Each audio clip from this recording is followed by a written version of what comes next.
দেখেই তো মনে হচ্ছে লোভনীয় আর সুস্বাদুকর খাবার। দেখে নিই এই লোভনীয় সুস্বাদুকর নবাবী সিমাই কীভাবে আমরা বানিয়েছি। আমরা এখানে 3 চামচ ঘি দিয়ে দিয়েছি কড়াইতে। কড়াইটা কিন্তু বেশ গরম আছে।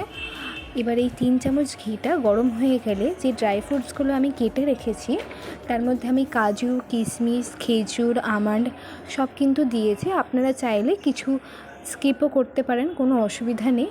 আপনারা চাইলে কাজু কিশমিশও শুধু দিতে পারেন, তাতেও সুন্দর লাগবে। এইগুলোকে আমরা এবার ঘিতে ভালো করে ভেজে নেব। খুব ঠিক এরকম কালারটা থাকবে, খুব লাল লাল হবে। এবার আমরা কড়াইতে যে ঘিটা ছিল ওই ঘিয়ের মধ্যে আমরা কিন্তু লাচ্ছাগুলো ভেজে নিচ্ছি। আমরা কিন্তু আর ঘি অ্যাড করব না, ওই ঘিতেই কিন্তু আমরা ভাজবো। এটাকে ভালো করে আমরা ভেজে নেব, খুব বাদামি করব না। এবার এর মধ্যে আমি 150 গ্রাম চিনির গুঁড়ো ইউজ করছি। ডাইরেক্ট চিনি ইউজ করলে ওটা গলতে সময় লাগবে, তো আমরা চিনির গুঁড়ো ইউজ করছি। এটাকে ভালো করে এবার আমরা ভেজে নেব।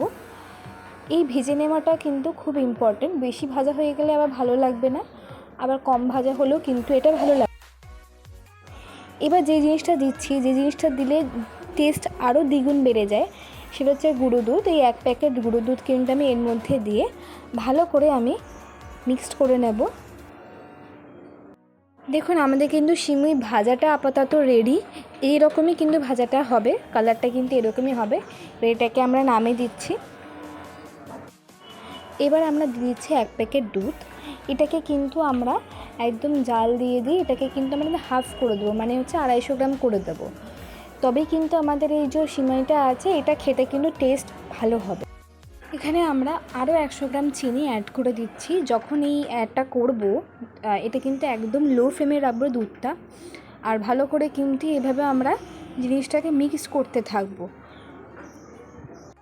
এবার আলাদা পাত্রে আমরা 1 চামচ কর্নফ্লাওয়ার এবং তার সঙ্গে জল মিশিয়ে আমরা গুলে রেখেছিলাম। এবার ওইটা আমরা আস্তে আস্তে কিন্তু দিতে থাকবো। আমরা যতক্ষণ দেবো ততক্ষণ কিন্তু আমরা ভালো করে মেশাতে থাকবো, নয়তো কিন্তু কর্নফ্লাওয়ারটা এক জায়গায় জমাট বেঁধে যাবে, পুরো ভালো করে মিক্সড হবে না।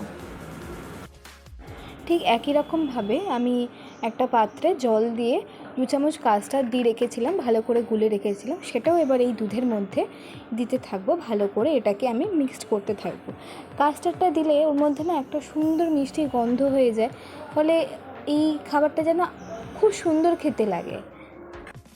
দেখুন খুব ভালো করে মিক্সড করতে করতে লো ফ্লেমেই কিন্তু গ্যাসটা রাখবো। এরকম থিকনেস যখন চলে আসবে তখন কিন্তু আপনারা বুঝবেন যে এটা একদম রেডি। সেই কেকের ক্রিম যেমন হয়, যেমন থিকনেস আসে কেকের ক্রিমগুলোতে, এইখানেও কিন্তু এটার ঠিক এরকমই থিকনেসটা আসবে। বেশি ঘন হয়ে গেলেও কিন্তু এটা হবে না। আপনারা বোধহয় দেখতে পেয়েছেন আমরা যে এই যে কাস্টার্ডটা দিয়েছি তার আগে আমি একটা সিমাইয়ের লেয়ার দিয়ে দিয়েছি, একটা মোটা করে সিমাইয়ের লেয়ার দিয়ে দিয়েছি। যে সিমাইটা আমরা ভেজে রেখেছি ওখান থেকে হাফ সিমাই আমরা এখানে আগে ভালো করে পাতিয়ে দিয়েছি। তারপরে কিন্তু কাস্টার্ডটা আমরা এবার তার উপরে পুরোটাই আমরা দিয়ে দেবো। কাস্টার্ডটা দিয়ে ভালো করে আমরা এটাকে পাতিয়ে দেবো, এবং তার উপরে আরও একটা সিমাইয়ে যেটুকুনি বেঁচে থাকবে, আরও যে হাফ সিমাই আছে ওটাকেও কিন্তু আমরা ভালো করে পাতিয়ে নেব, ভালো করে পাতিয়ে সাজিয়ে নেব, একটু চেপে চেপে সাজিয়ে নেব। দেখছেন এখানে কিন্তু লেয়ারটাকে আমি একেবারে আরেকটা যে সিমাই লেয়ার সেটাকে আমি দিয়ে দিয়েছি, ভালো করে ঢেকে দিয়েছি এই কাস্টার্ডটাকে। এবার এর মধ্যে যে ড্রাই ফ্রুটসগুলো আমি ভেজে রেখেছিলাম সেই ড্রাই ফ্রুটসগুলো আমি এবার ওপর থেকে এটাকে ছড়িয়ে দিচ্ছি। দেখুন এই যে রান্নাটা, এটা কিন্তু এই ড্রাই ফ্রুটস দেওয়ার পরে দেখতে আরও সুন্দর হয়ে গেল।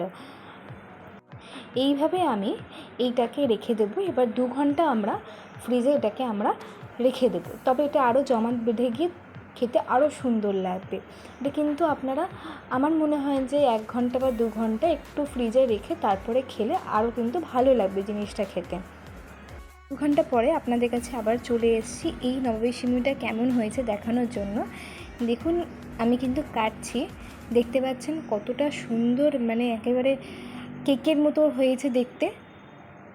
বাড়ির লোকও কিন্তু খেয়ে বলেছে মানে অসাধারণ হয়েছে। আমি কিন্তু এটা এই নিয়ে 3rd বার বানাচ্ছি, তো দেখতেই পাচ্ছেন কি লোভনীয় দেখতে হয়েছে।